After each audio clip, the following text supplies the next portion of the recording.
আসসালামু আলাইকুম। দেশে বাইরে থেকে যেখান থেকে দেখছেন তৃতীয় শুভেচ্ছা জানিয়ে শুরু করছে আজকে এই ফার্মে। এই শেডটাতে আমাদের মুরগি আছে ৩,০০০ থেকে ৩,৫০০ মুরগি আছে। আমরা ৩,৫০০ তুলেছিলাম, কিছু মুরগি গ্যাপ হওয়ার পরে এই মুরগিটা আছে। আমরা আজকে এই মুরগিটার বিস্তারিত সম্বন্ধে জানবো, যে এই মুরগি আমরা কতদিন বয়স, কতটুকু খাদ্য আমরা খাওয়াই, বা ভ্যাকসিন কমপ্লিট আছে কিনা, সকল কিছু আমরা জানবো। চলুন দর্শক, শুরু করা যাক।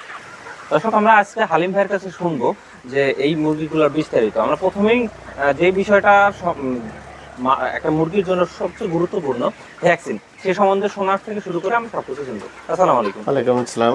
ভালো আছেন আপনি? আলহামদুলিল্লাহ। আমাদের এই যে বাড়ির কাছের শেডটা, যেখানে অনেক মুরগি, জি আর প্রায় ৩,৫০০ মতো প্রায় আছে, তাই জি না? জি জি এই মুরগি থেকে আপনি সেল করবেন, জি এবং আমরা ভ্যাকসিন সম্বন্ধে আগে জানতে চাই আপনার। এটা অবশ্য আমার জাতটা অবশ্য প্রথমে বলতে হবে, জাতটা আমার কাজে হাইল্যান্ড ব্র্যান্ডের জাত। এটা আমি যখন একদিনের বাচ্চাটা নিয়ে আসি তখন অবশ্যই এটা এ গ্রেডের বাচ্চা ছিল। আর এ গ্রেডের বাচ্চাটা খুবই একটা সচল সুন্দর থাকতে হবে, স্লিম থাকতে হবে। আর এটার একটা ওজন আছে কমপক্ষে 60 গ্রাম অবশ্য এই ওজনটা থাকতে হবে। তাহলে আপনি মনে করবেন যে এ গ্রেডের বাচ্চা।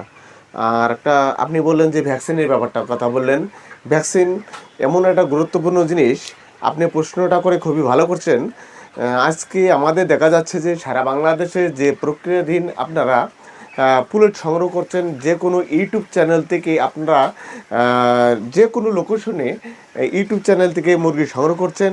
তারা আমি ম্যাক্সিমাম দেখতেছি প্রতারকের মাঝেই এরা পড়ে যাচ্ছে। তার কারণ এরা এমনও পরিস্থিতি, ভ্যাকসিন জিনিসটা কী জিনিস এরা প্রয়োগ করে না। তারা অবশ্য 3 থেকে 4টা ভ্যাকসিন করে, তার পরবর্তীতে কোনো ভ্যাকসিন করে না। আর আপনি মনে করেন যে 1,000 মুরগি আমার কাছ থেকে ক্রয় করবেন, আমি যদি ভ্যাকসিন না করে দেই তা আপনার যে ভবিষ্যৎ কী হবে সেটা কোনো বিচার করে না। তা আমি মনে করব আপনারা যদি এই পুলেট মুরগি সংগ্রহ করেন, একদম 70 দিন বয়স থেকে 120 দিন পর্যন্ত আমার যে কোনো বয়সের মুরগি যদি আপনি সংগ্রহ করতে চান, অবশ্যই আপনারা যাচাই বাছাই করে সংগ্রহ করবেন। আর আমার কাছ থেকে নিতে গেলে এটা তিস্তা এগ্রোর থেকে যদি আপনি সংগ্রহ করেন, অবশ্যই এটা পরিপূর্ণভাবে ভ্যাকসিন করা থাকে। ভ্যাকসিন কি ভ্যাকসিন করা লাগে এটা খামারিরাও ততটুক পরিমাণ জানে না, কতগুলো ভ্যাকসিন করা লাগে। অবশ্যই বার্ড ফ্লুর থেকে শুরু করে এটিএস পর্যন্ত যতগুলো ভ্যাকসিন লাগে এগুলো সম্পূর্ণ প্রয়োগ করে দিয়ে আমরা সময় মতো আমরা এটাকে ছেড়ে দিই। 120 দিনের আগে আমরা মুরগিটা দেই না।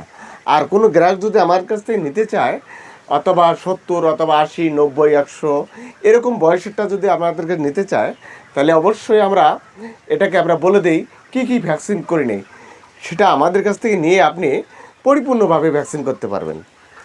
খুবই গুরুত্বপূর্ণ কথা বলবেন, অনেক কথা বললেন ভাই। জি জি আমি জি খুব ভালো লাগলো যে এই ভ্যাকসিন গুলাতে আপনার দিতে হবে, এটা অনেক গুরুত্বপূর্ণ।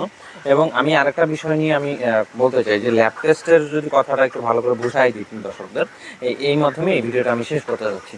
খুবই ভালো একটা কথা বলছেন আপনি। আপনারা যদি কোনো মুরগি যদি তিস্তা এগুলোর থেকে সংগ্রহ করেন, অথবা আপনি আমার প্রজেক্টে এসে যদি মুরগিটা যদি সংগ্রহ করতে চান, অবশ্যই আপনাকে ল্যাব টেস্ট করে আমরা মুরগিটা দেবো। ল্যাব টেস্ট কী করে দেবো, আমরা 5টা মুরগির গায়ের থেকে ব্লাড নেব। ব্লাড নিয়ে আমরা ল্যাবে পরীক্ষা নিরীক্ষা করে দেবো কী ভ্যাকসিন করছি কি না করছি, এটা আপনাদের সম্মুখে আপনাদেরকে দেবো।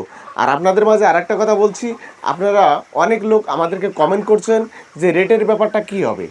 ভালো জিনিস নিতে গেলে ভালো ইনভেস্ট করতে হবে, ভালো জিনিস খাইতে হলে ভালো ইনভেস্ট করতে হবে। তো অবশ্যই আপনি পরিপূর্ণভাবে ভ্যাকসিন করাটা যদি নিতে চান, অবশ্য আমরা 43 টাকার সপ্তাহ হিসাবে আমরা বিক্রি করছি। এখন অবশ্যই রেটটা একটু কমিয়ে দিছি, 40 টাকার মধ্যে আমরা সাপ্তাহিক হিসাবে আমরা দিয়ে থাকি। খুবই ধন্যবাদ সব কিছু ক্লিয়ার করা জি দেওয়ার জি জন্য। জি আপনার ল্যাব টেস্ট করে নিতে হবে অবশ্যই। আপনি যে কোনো জায়গা থেকে মুরগি নেন না কেন, আপনার ল্যাব টেস্ট বাধ্যতামূলক। আপনি যদি মনে করেন যে না, মুরগির গ্রোথ, ওয়েট, তারপর সব কিছু যদি ঠিক থাকে আপনার জি মনে হয়, তাহলে আপনি ল্যাব টেস্ট ছাড়া নিতে পারেন। তা না তো জি আপনি ল্যাব টেস্ট করে নেবেন। আমাদের যদি চ্যানেল থেকে আপনারা দেখে মুরগিটা নিতে আসতে চান, আসতে পারবেন। জি এটা হচ্ছে ডিমলা থানা, নীলফামারী জেলা। মতির বাজার বলে এটাকে। জি, জি, জি। এখানে এসে আমাদের মুরগি দেখে শুনে সব ফার্মে আপনি খুঁজে যেটা আপনার কাছে ভালো লাগবে সেই মুরগিটা আপনি নিতে পারবেন। দর্শক, এই কথা বলি আমি শেষ করতে চাচ্ছি। ভালো থাকবেন, সুস্থ থাকবেন। আসসালামু আলাইকুম।